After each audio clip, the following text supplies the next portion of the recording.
Welcome to my never-ending pursuit for rear suspension perfection. This episode, we're looking at the Cascade Components Megatower LT Link.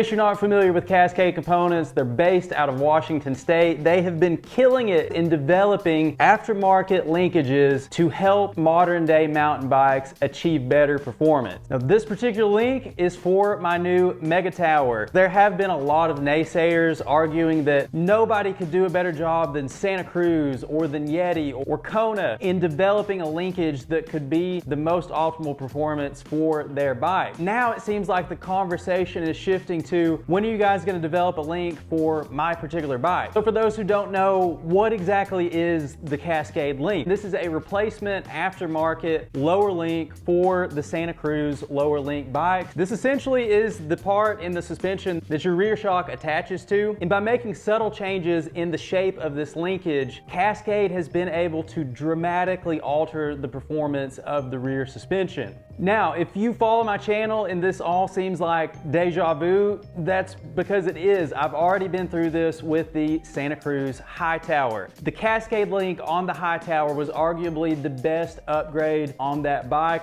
Definitely check out that video. That's also the video where I'm going to show you how to install this. It's going to be the same exact procedure on the Megatower as it was the Hightower. So what do these things do? I mean, after all, it looks almost the same, and yet there's subtle differences in the shape of this thing. It significantly alters the rear suspension kinematics. The biggest issue that I personally had with the Hightower and now also with the Megatower is a lack of progressivity in the rear suspension. I'm running a relatively low sag value at only 27%.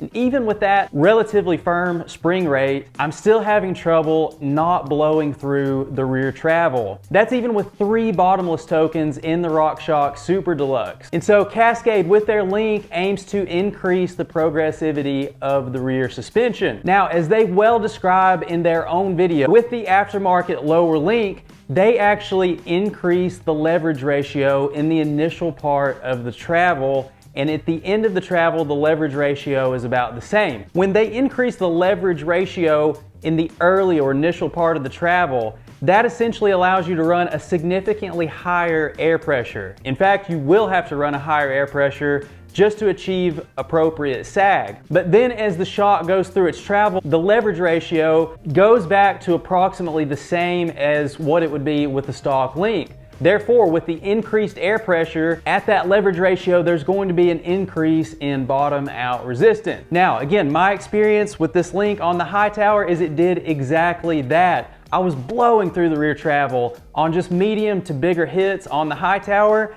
As soon as I put the Cascade Link on, it was like night and day difference. There's a side-by-side comparison of old Link to new Link. Really nice machining, by the way, on these Cascade Links. But one really nice thing is that the aftermarket Link omits the flip chip. This thing is super pesky to deal with when you're fiddling with your rear shock, taking it out for tuning, bottomless tokens. It constantly wants to come out here. I personally like the elimination of the flip chip with the new aftermarket Link. Just with how the lower Link is on the Santa Cruz bikes, it's a hard link to showcase, but it really does look nice. With the rear wheel in, it's a little bit hard to see.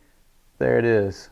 So install took me less than 20 minutes having done it before. It's a super easy install. For your first time, take your time, get on the Santa Cruz Bike Archives where you can find the torque specs.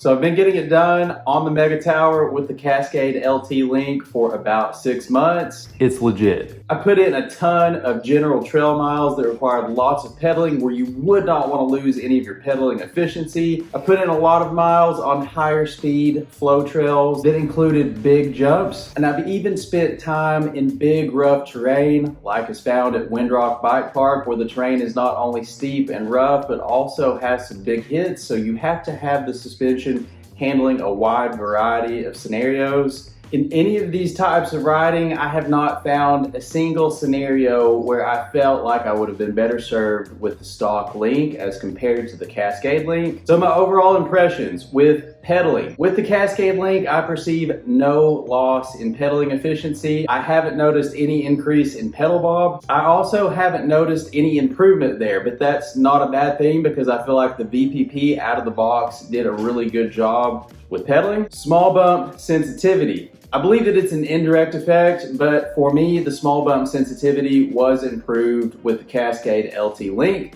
That is because I was gaming the system. I was running 27% sag so that I could try to get better bottom out resistance and better support. That inherently caused me to lose some small bump sensitivity. With the Cascade Link, I'm comfortably able to run 30% sag, which brings with it better small bump sensitivity. Mid-stroke support.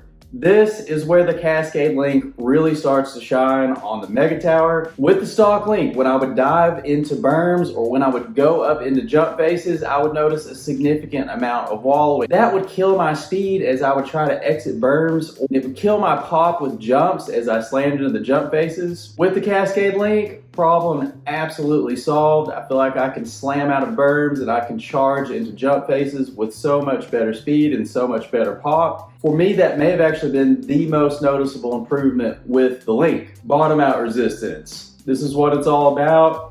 There is a feature at my local jump line. The feature hits me about waist height, but if you step down to where you actually land, the landing would actually be about shoulder height on me. I'm almost 5'10". And with the stock Link, I was blowing through the travel, even to the point that I was knocking the travel indicator ring clean off the shock. Anytime I would take a big landing from a big feature, I was blowing through the travel. For what is otherwise such a ridiculously capable bike, that is frustrating, and fortunately, the Cascade Link completely salvages the situation for me. With the Link, the bike has a much more bottomless feeling. It doesn't have the same harshness that you would feel if you had to chalk the Super Deluxe full of 4 bottomless tokens. And by design, there is a significant improvement in your bottom out resistance. I've hit some big features, I've hit some big jumps, including the Red Bull drop at Windrock Bike Park, and with the Link, I definitely felt like I was nice and supported and in control.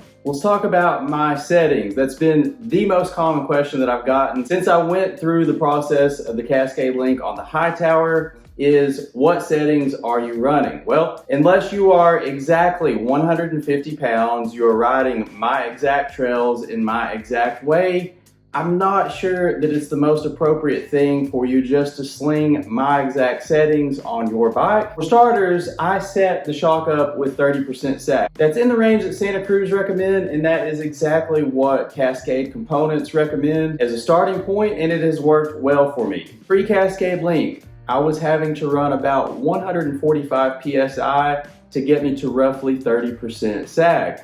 With the Link, I'm running about 170 PSI. You definitely have to factor that in with the Cascade Link if you're a heavier rider and you're already nearing the max PSI of your stock shock. The Link may not be appropriate for you because you are going to have a certain percentage increase in air volume. I've ran through just about every situation regarding volume reducers with the Super Deluxe, and for me, one volume reducer felt really good. You could achieve a very magic carpet-like sort of ride with the Cascade Link and one volume reducer. With that setting though, it still lacked a little bit of support. Certainly much better than stock. So I then, just to change it up significantly, tried 3 volume reducers, and for me that setting was a little bit harsh.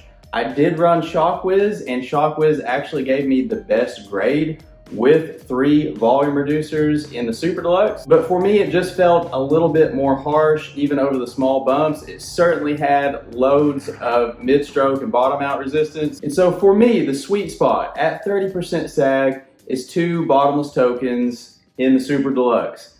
It is a good combination of retaining good small bump sensitivity, has plenty of mid-stroke support, plenty of bottom out resistance, and I don't put everything in ShockWiz, but certainly it can help you at least get close, and I get a good grade, I get a good score with the ShockWiz running this configuration. And so on the whole, I highly recommend the Cascade Components Aftermarket LT Link for the Megatower. Certainly, it could be viewed as a slightly expensive upgrade for an already expensive bike.